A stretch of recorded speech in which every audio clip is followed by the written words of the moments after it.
Let's talk about fretting. Fretting is just holding the strings down towards the fret to change the sound. On most lute dulcimers, you've got 3 sets of strings, a double and 2 singles. You're going to treat that double string as if it's 1 string.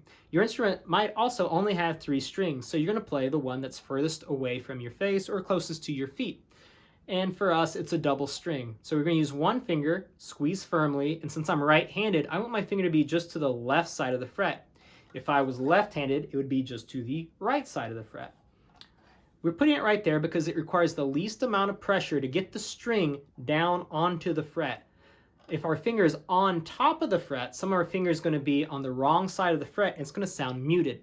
If our finger is too far back in that fret, it might buzz because it's not making a good connection with that fret.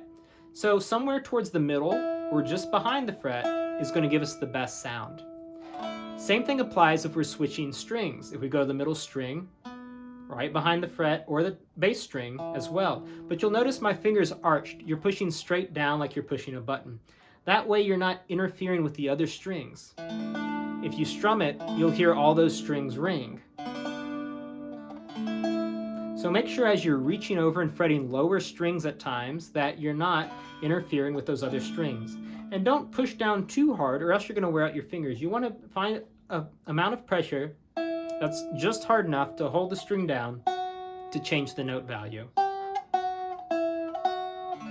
As you see, as I'm fretting up and down the double string, I'm just using the same finger. This is viable. It's really whatever gets the job done. But if you know you're going up to fret 4, maybe you'll stop at fret 2 and then start changing fingers. This allows you to work less and get the same amount of notes in there without having to move all over the place. So that's the idea.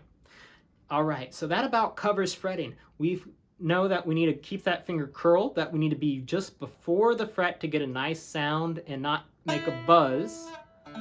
And that if we're playing combinations of notes, the same thing applies, always just before the fret. So get out there and keep playing music.